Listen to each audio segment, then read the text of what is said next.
Good day po ma'am. Ngayon po ay papaliwanag namin ang aming database design para sa Barangay Complaint and Resolution System. Ang purpose po ng system na ito ay mapadali ang pag-record, pag-update at pag-monitor ng mga reklamo sa barangay o opisina. Database tables. May apat po tayong table dito o storage for data.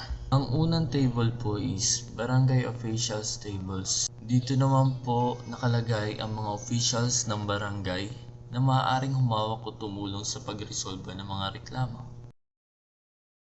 Ang pangalawa naman pong table is Complainants Table. Dito po nakalagay ang information ng mga reklamo tulad ng kanilang name, address, contact number at email na din po kung meron. At ang pangatlo pong table natin is Complaints Table.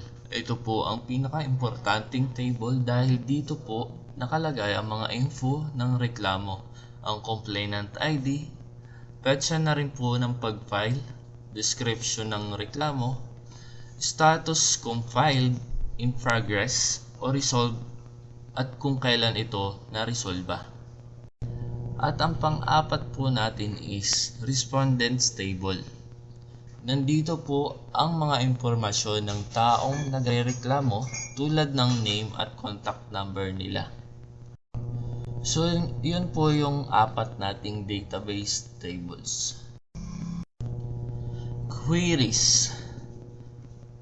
Sa queries naman po, ito po yung mga tanong na ginagamit para kumuha ng specific data mula sa database.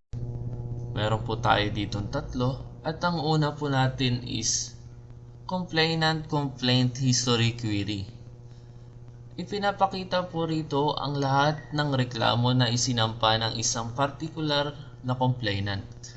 Pangalawa naman po natin is Pending Complaint Query. Ipinapakita rin po dito ang lahat ng reklamo na filed o in progress pa lamang. So yun po yung ating pending complaints query. Ang last po natin is resolved complaints query. Ipinapakita naman po ang lahat ng resolved na reklamo kasama ang date kung kailan ito na i-resolba. So, yun po yung ating tatlong queries. Dumako po tayo sa forms. Dito naman po yung forms na ginagamit sa pag-input at pag-edit ng mga data. Una po natin is Complainant Registration Form. Ginagamit po ito kapag magre-record ng bagong reklamo.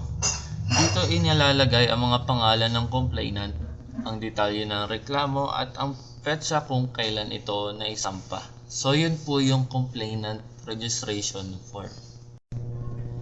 Ang pangalawa naman po natin is Complaint Resolution Form. Ito naman po ay ginagamit kapag nai-resolba na ang mga reklamo. Ina-update po rito ang status at nilagay ang resolution details o paano ito nai-resolba. At ang last naman po natin is Search and Update Complaint Form. Ito naman po is optional lamang. Sa kabuuan ng system na ito ay tumutulong upang maging organized, mabilis at mapadali ang pag-manage ng mga reklamo. Madali nang makita kung alin ang pending, resolved at kung sino ang complainant o respondent.